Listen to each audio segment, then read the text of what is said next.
నిజంగా తిరుమల కొండకాడ జరిగిన తొక్కీసులాటను చూసినాక నాకైతే నిద్ర కూడా పట్టలేదల్లా.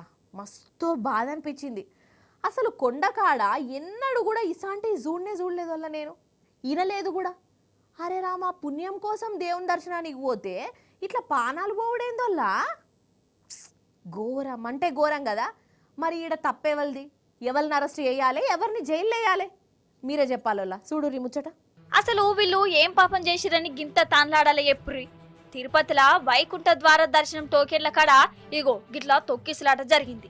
ఏడ మిస్టేక్ అయిందో ఏమో గాని టికెట్ల కోసము ఒగలు మీద ఒగలు పడ్డారు. తొక్కుకుంటేనే పోయిర్రు. పాపం 6 జీవిడ్చురోల్లా. ఇక ఆ దెబ్బలు దాకినోళ్లను తిరుపతి పెద్ద దవాఖానకు తోలుకుపోయిర్రు. పాపం వాళ్ళ పరిస్థితి అయితే ఘోరం అంటే ఘోరం ఉన్నది.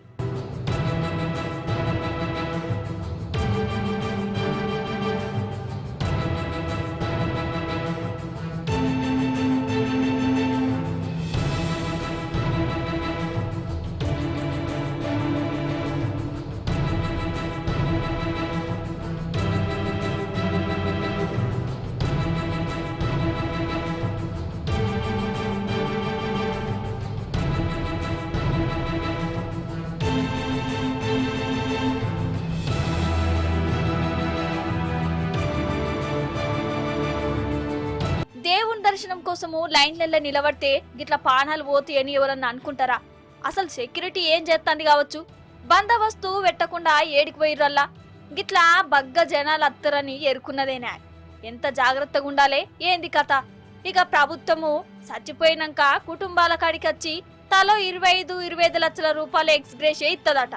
జుర్మానా సంగతి సరే, మరి పోయిన పానాలు అత్తయ్య తప్పేవలతో వాళ్ళకు శిక్ష పడాలి కదా. మరి ఇడా తప్పేవల్ది? టీటీడీ చైర్మన్ సారు తప్పు మీదేసుకుంటాడా, లేకుంటే పోలీస్ డిపార్ట్మెంట్ వాళ్ళు తప్పైపోయిందని వాళ్ళకు వాళ్ళే జైలుకు పోతారా? ఇక ఆంధ్ర సీఎం చంద్రబాబు సారును చిన్న సీఎం పవన్ కళ్యాణ్ సారు దావకాళ్ళకచ్చి పరామర్శించిర్రు. మరి 6 పానాలు పోయేందుకు కేసులు ఎవరి మీద పెడతారో తెలవాల్సిన్నది. ఇక ఇంకో దిక్కు మన పవన్ కళ్యాణ్ అన్న దీక్ష పడతాడు కావచ్చు. మొన్నసారి తిరుమల లడ్డూలలా కల్తీ జరిగిందని ఎవలో ఎప్పుడుతోనే ప్రాయశ్చిత్త దీక్ష అనుకుంటా దీక్ష పట్టే కదా. మరి ఇదే తిరుపతిలా దేవుని దర్శనం కోసం వచ్చినోళ్ళ పానాలే పోయినాయి. ఈసారి కూడా దీక్ష పడతాడు అయ్యి ఉండాలి. గిట్లనే అంటారు మరి.